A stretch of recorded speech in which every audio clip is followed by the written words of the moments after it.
एक भारत श्रेष्ठ भारत, सबका साथ सबका विकास। लेकिन इससे आगे बढ़े महंगाई के मद्देनज़र, क्योंकि पूरे देश की नज़र इस बात पर है महंगाई पर नकेल कैसे कसी जाएगी। Containing food inflation will be the topmost priority for my government.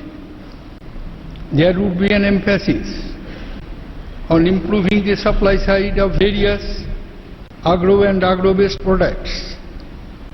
My government will take effective steps to prevent hoarding and black marketing.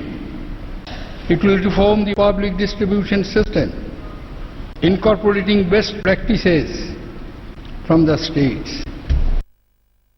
जमाखोरी और कालाबाजारी, यकीनन भ्रष्टाचार के मद्देनजर ही महंगाई को जोड़ने का प्रयास इस वक्त भी किया गया, पहले की सरकार भी कर रही थी। नलिनी जी, एक भारत श्रेष्ठ भारत, सबका साथ सबका विकास और कीमतों पर नकेल कसने का जिक्र हर बात का किया गया है, लेकिन एक पहली बार जिक्र हो रहा है कि एक भारत है ये बन जाए कम से कम, क्योंकि माना यही जाता है इस देश में 20% तबका 80% तबके पर राज करता है। कैसे होगा? देखिए, एक सेकंड के लिए मैं महंगाई की बात कर लूं, क्योंकि वो पूरे के पूरे 125 करोड़ भारतीयों पर लागू है। ये जो आपने बिल्कुल बात उठाई कि महंगाई की पर नकेल कैसे कसी जाएगी, इसमें देखना क्या होगा, जो न्यूनतम अभी मूल्य है वो भी कृषि पदार्थों का, वो उसको कैसे सेट किया जाएगा। अगर हमेशा ही जो कृषि मंत्री रहे हैं उन्होंने हमेशा उसमें एक उछाल सा आया है, या आप कहिए कि वृद्धि हुई है, अगर इसमें वैसी ही वृद्धि हुई तो फूड इन्फ्लेशन यानी कि जो खाद्य बढ़ोतरी है कीमतों की, वो नहीं रोक पाएंगे। तो इसलिए पहले नंबर तो वो देखना है। फिर आपने ये कहा एक भारत श्रेष्ठ भारत, एक भारत को आप 20% 80% पर हावी रहा। देखिए, ये जब एक सरकार कहती है तो कम से कम यकीन करना हमारे ऊपर ये पड़ता है कि हम यकीन करें कि वो ये कहते हैं कि हम बिना किसी भेदभाव के आगे बढ़ेंगे। देखना अब हमको है, जो यहाँ बैठे होते हैं या जो अपने आप को विश्लेषण करते हैं इन चीज़ों का, वो ये देखें कि क्या जो चीज़ें पहले जिनके ऊपर प्रश्न चिन्ह लगे हैं, क्या अब उनको खोल दिया जाएगा? क्या जैसे कहते हैं स्कॉलरशिप सबको दिए जाएंगे? क्या जो कई छोटी छोटी चीज़ें हैं, छोटी से लेकर के बड़ी चीज़ें, क्या अवसर सबको बढ़ने के लिए देश में एक समान होंगे? उसमें क्या जो अवसर कम हैं वो गरीबों को कम हैं क्योंकि वो गरीब हैं, ना कि क्योंकि वो किसी और धर्म और जाति के हैं? ये हमें देखना है अभी। लेकिन एक सरकार अगर ये कहती है कि एक भारत श्रेष्ठ भारत, तो उस पर हमें बनता है कि आज के दिन हम यकीन करें और हम दूरबीन और माइक्रोस्कोप दोनों उनके ऊपर रखें। नहीं, यकीन तो मतलब जनादेश ने कर ही दिया है और यकीन के साथ जनादेश आया है। आज हम भी कर रहे हैं। बिल्कुल, हम भी कर रहे हैं। आलोक जी, ये वाकई एक सवाल है कि इम्प्लीमेंटेशन कैसे होगा, क्योंकि महंगाई को भ्रष्टाचार, जमाखोरी, कालाबाजारी के मातहत भी देखा गया, इस पर नकेल कसी जाएगी। इम्प्लीमेंट कैसे चीज़ें होंगी? देखिए, एक तो उन्होंने ब्यूरोक्रेट्स को जो कुछ छूट दी है, यदि उसके आधार पर भी आप देखें कि कहीं ना कहीं कड़ी कार्रवाई ये कर सके। कोई व्यापारियों पर यदि छापे डालना है तो अफसर पर ही उसका तबादला कर दिया था। आप जानते हैं उत्तर प्रदेश, बिहार में और दूसरे राज्यों में, और बल्कि भाजपा शासित राज्यों में भी बहुत सारा। जब प्याज के भाव बढ़े थे तो आरोप आया था कि मध्य प्रदेश में बहुत सारा जमा था, बाद में पकड़ा भी गया। तो इसलिए उस जमाखोरी को रोकने के लिए राज्य सरकार, वैसे इस पर जिक्र है, केंद्र राज्य संबंध मिल करके, और मोदी जी मेरा ख्याल कोशिश भी कर रहे हैं। जयललिता के साथ बात हुई है, ममता से भी होगी, लेकिन ये सबसे बड़ा, और प्रसून जी इस बात को मानना होगा, मैं फिर से जिक्र करूँगा, चूँकि चीन को सामने उन्होंने प्रतियोगी माना है। चीन में एक पार्टी एक दल, और कुछ हद तक कहना चाहिए भारत जैसा कोई लोकतंत्र न होते हुए भी भ्रष्टाचार सबसे बड़ा मुद्दा है, देश के लिए ही मुद्दा है। तो भारत में भी वो मुद्दा जादू की तरह दूर नहीं होगा, और काला धन भी इतनी आज, क्योंकि पहले तो उन अफसरों का काला धन, जिन वो अफसरों को छूट देना चाह रहे हैं, उन अफसरों के 10-10 मकान, 10-10 खानों में पैसा, कंपनियों में पैसा, पहले काला धन उन अफसरों, उन व्यापारियों, काला बाजारियों से निकालने के लिए यदि कदम उठाएं, जिसके लिए शायद उतनी एसआईटी की ज़रूरत नहीं होगी। वो मैसेज भी मुझे लगता है कि जब संसद में बहस होगी, तब यदि मोदी जी और खुलकर के यदि उन पर प्रहार करेंगे, तो हमें, मुझे लगता है कि उसका मैसेज और ज़्यादा जाएगा। चौरसिया जी, हम एक मिनट, चौरसिया जी, हम बार बार ये सोच रहे थे, जैसे ही आखिरी भाषण के आखिरी लाइन में जिक्र किया गया कि हम महात्मा गांधी जब भारत लौटे थे 1915 में, तो 100 बरस पूरे होने पर हम 2019 में 2015 में हम प्रवासी दिवस मनाएंगे, अगले बरस मनाएंगे। हमको इसलिए ये आ रहा है कि 1917 में महात्मा गांधी ने जो भाषण दिया था, हम उसको खोल के बैठे थे अभी अपने सामने, हम उसमें देख रहे थे उन्होंने भारत घूमने, जो चंपारण से शुरू किया और घूम फिर के जब चीज़ों का जिक्र जब करने आए थे, तो उन्होंने 3-4 चीज़ों पर दृष्टि दी थी। शौचालय का जिक्र किया था, पानी का जिक्र किया था, स्वास्थ्य का जिक्र किया था, शिक्षा का जिक्र किया था, आदिवासियों का जिक्र किया था। और संयोग ऐसा है कि आज़ादी के 67 बरस बाद या महात्मा गांधी के 100 बरस लौटने के बाद हमारी सरकार उसी बातों का जिक्र करती है। नेहरू ने भी जिक्र किया था, लेकिन हम किस जगह पे अटके हुए हैं, हम खाली इसका जवाब चाहते हैं। चूंकि बीजेपी सत्ता में है, बीजेपी को पूर्ण बहुमत मिला है, निर्णय लेने की स्थिति में है, आज़ादी के इतने बरस के बाद भी न्यूनतम की लड़ाई ये हिंदुस्तान लड़ रहा है, दुनिया में कैसे टिकेगा? प्रसून जी, इसके पहले आपने शहर और गांवों की भी बात की थी। जी बिल्कुल, उसी से मैं इसको जोड़ देता हूं, मैं उसी से जोड़ता हूं। मैं खुद गांव से आता हूं प्रसून जी। अगर गांव में जिस तरह आप देख रहे हैं शौचालय की बात, बाकी चीजें हो रही है, पक्के मकान की हो रही है, और एक अभी जो चीज शुरू होने जा रही है, जैसे गुजरात के हर गांव को वाईफाई से कनेक्ट किया गया है। बिहार और यूपी की अभी जिक्र कर रहे थे, और गरीब प्रदेशों की मेहता जी, मैं बता दूं आपको कि अगर वाईफाई कनेक्टिविटी हो जाती है, तो मैं आपको बताऊं प्रसून जी, हमारे यहाँ गांव से 5 किलोमीटर दूर जाना पड़ता है बिजली का बिल देने। वो जाके दिन भर लाइन में लगेगा, और जब तक क्लर्क को कुछ पॉकेट गर्म नहीं करेगा जमा नहीं कर सकता। वाईफाई से कनेक्टिविटी बढ़ेगी तो वो उस पर अपना टिकट भी ठीक कर सकता है, उस पर बिल भी जमा कर सकता है, शिक्षा में उसको फीस देना है वो भी जमा कर सकता है। तो इसीलिए उसको गांव और शहर का जो अंतर है वो घटेगा। इसकी शुरुआत अटल बिहारी वाजपेयी जी की सरकार ने की थी कि हर गांव को हम रोड कनेक्टिविटी देंगे पक्का और बिजली देंगे, जिसकी शुरुआत हुई है। अब हमारे प्रधानमंत्री की, हमारी सरकार की प्राथमिकता है कि उस काम को जल्दी पूरा किया जाए।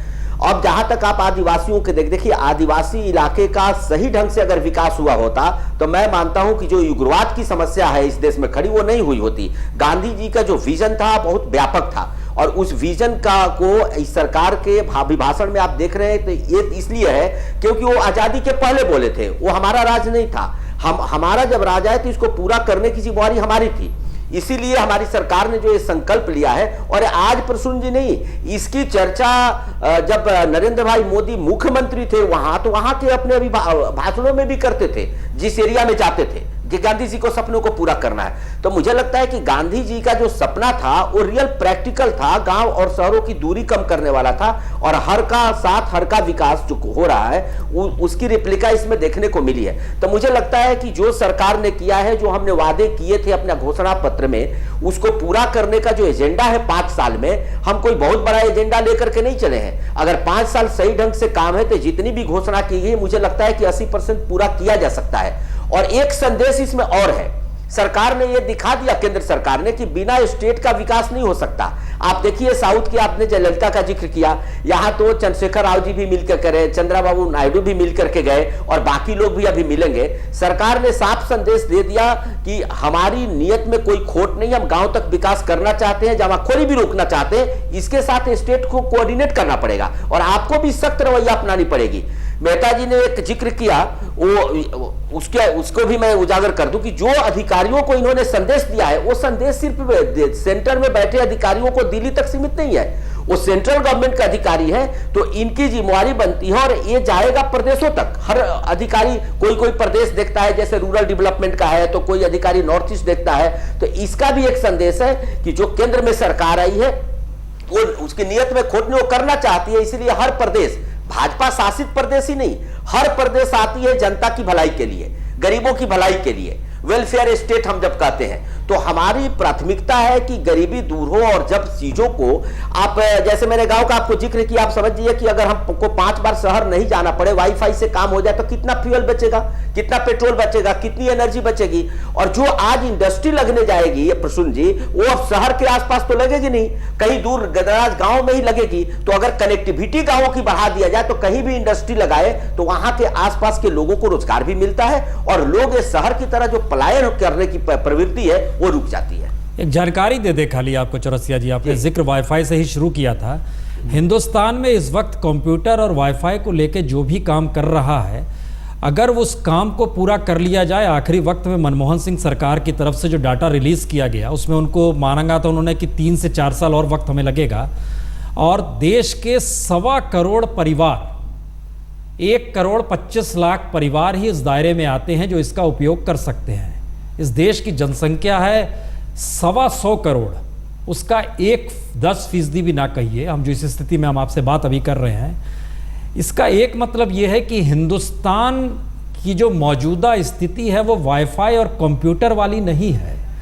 हम बार बार इसीलिए जिक्र कर रहे हैं कि गांव और शहर को अगर आप एक जैसा देखना चाहते हैं और भारत एक रहे, एक भारत श्रेष्ठ भारत रहे, उसमें वाईफाई और कंप्यूटर के जरिए नहीं हिंदुस्तान संभल सकता है। ये जरा दिमाग में और एक बात पे जोड़ दूं साथ में, प्रसून जी एक बात जोड़ दें साथ में, जिसका जिक्र कर रहे हैं, जिसका बिल 50 रुपया 100 रुपया है, दिल्ली महानगर में भी जहां वाईफाई है, वो भी बेचारा वाईफाई से नहीं कर सकता है।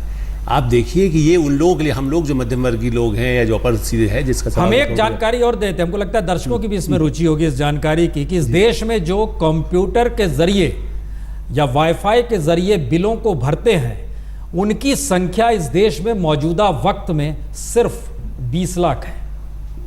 लेकिन पुण्य प्रसून, मैं तो थोड़ा सा आपसे इसमें इत्तेफाक नहीं रखती, क्योंकि इस वक्त जो है जो आंकड़े दिखा रहे हैं जो मनमोहन सरकार के थे, वो तो ये थे कि करीबन 60 करोड़ जो लोग हैं इस वक्त, या कम से कम 40 करोड़ जो जनसंख्या हमारी, वो कंप्यूटर पर जा सकती है। मोबाइल तो कहीं ज़्यादा है, मोबाइल तो कहीं ज़्यादा है, और उनमें से जो कम था वो महिलाओं का आंकड़ा कम था, करीबन 6 करोड़ या 7 करोड़ महिलाएं थी। ये अब आप देख लीजिए ये कौन से आंकड़े सही है। हम चौरसिया जी ब्रेक के बाद लौट रहे हैं, क्योंकि जो स्थिति है वो नहीं है ये जो बताया जा रहा है। हम आपको आंकड़े बताते हैं ब्रेक के बाद, तुरंत बतलाते हैं मोबाइल और कंप्यूटर दोनों के। चौरसिया जी आपसे तुरंत जवाब चाहेंगे। एक ब्रेक हमने लिया था, इस देश के भीतर मोबाइल की तादाद अगर मान भी ली जाए कि हर व्यक्ति के पास सिर्फ एक ही मोबाइल है, जो है नहीं, कई मोबाइल रखने लगे आजकल, तो भी हर 100 सिटीजन पर इस देश में 54 मोबाइल मान लिया जाता है कि अगर हर के पास एक एक मोबाइल है तो भी। अच्छा, आवाज़ नहीं जा रही है हमारी। हम नलिनी जी आप जवाब दीजिए तब तक हम चीज़ों को, हम लोग उस दिशा में आ रहे थे, हमने उस आंकड़े को भी निकाला संयोग से कि हर 100 लोगों पर 54 मोबाइल जो है, अगर हर के पास एक एक है इस देश में, किसके पास कितना ये दूर की गोटी नहीं है। लेकिन हम जिस भारत को खोज रहे हैं इस पूरे अभिभाषण के जरिए, वो भारत क्या आधुनिकतम तकनीक के आश्रय टिका हुआ भारत है, आप ऐसा कह रहे हैं? उस भारत का जो भविष्य है वो आधुनिकतम तकनीक पर टिका हुआ है। लेकिन आज बहुत ही कई भारतीय हैं जिनके पास में ना जरिया है, ना धन है, ना दौलत है, ना शिक्षा है, ना उतना आप कहिए कि आगे दृष्टि उतनी है कि वो अपने आप को आधुनिक बनाए, क्योंकि गरीबी उनके पाँव में बेड़ियाँ पहना चुकी है। और गरीबी को क्या ये आधुनिक जो प्रणाली है, क्या वो बेड़ियाँ तोड़ेगी? हमसे कमेंट ले लें रामेश्वर जी, हम आपसे चाहेंगे चौरसिया जी एक कमेंट इस पे, क्योंकि इस देश में अगर एक एक मोबाइल जब से ये आया है उसको बांट भी दिया जाए तो भी हर 100 सिटीजन पर ये 54% लोगों के पास होगा, अगर सबके पास एक एक बांट दिया जाए तो। ये है इस देश की मोबाइल की स्थिति। कंप्यूटर और कम है, वाईफाई की स्थिति तो हम बता ही रहे थे जो स्थिति है। क्या ये भारत टेक्नोलॉजी पर टिका हुआ भारत होगा, एक भारत श्रेष्ठ भारत? नहीं प्रसून जी, इसको ऐसे नहीं देखना चाहिए कि टेक्नोलॉजी पर ही टिका भारत होगा। मैं जो आपको बता रहा था, आप जिस गांव में अब हर आदमी को जोड़ने लगे, एक परिवार में ही नहीं, अगर एक गांव में वाईफाई चल रहा है, 2 मोबाइल हो, एक अप टू डेट मोबाइल हो, तो उससे पूरा गांव काम करता है। आपको एक उदाहरण मैं बता देता हूं। मेरे गांव में 200 घर है, हमारे गांव में लाइट कम रहता है, टेलीविजन कम है, लोग बैटरी लगा करके टेलीविजन सेट लगा देंगे गलियों में, उससे पूरा गांव देखता है, मैच देखेगा, जब पाकिस्तान का हो चाहे वर्ल्ड कप हो, जो भी हो। तो गांव की ये अभी भी संस्कृति है, तो इसको बढ़ाने की कोशिश हो रही है। हम कहां कह रहे हैं कि एक दिन में ये पूरा हो जाएगा। जैसे हमने आपको उदाहरण दिया कि हमारे गांव में सड़क नहीं थी, चाहे मैक्सिमम गांव में अटल जी ने जब लाया, तो मैं विधायक पिछले 14 साल से, अब मैं देखता हूं कि करीब करीब हर गांव में सड़क पहुंच रही है। ठीक है, कहीं से 2-4 गांव ऐसे भी अभी नहीं पहुंची है। तो जब चीजों को शुरू कर दिया जाता है तो कोई सरकार उसको रोक नहीं सकती है। जैसे अटल जी ने शुरू किया तो मैं नहीं कह रहा कि यूपीए ने रोक दिया, हाँ हो सकता है कम ज्यादा विकास हो, तो ये जो कल्पना की गई है इससे जमाखोरी भी कम होगा। आपको बताऊं हम एक चलो जी, हम ब्रेक की आवाज आ रही है कि ब्रेक ले लिया जाए, ये बताते हुए ब्रेक ले रहे हैं कि दरअसल इस पूरी परिस्थिति में जिसका जिक्र हम कह रहे हैं गांव और शहर एक सरीका हो जाना चाहिए, उसके पीछे नजरिया सिर्फ इतना है कि इस देश में जो बड़ा तबका हाशिए पर है उसके लिए हमारे पास क्या योजना है लागू कराने की दृष्टि से, क्योंकि वाकई रुपया चलता है तो कितने पैसे पहुंचता है हर कोई जानता है इस देश में, इसलिए ये सवाल हमने उठाया है। लेकिन ब्रेक के बाद इस पर हम जरा चर्चा करें।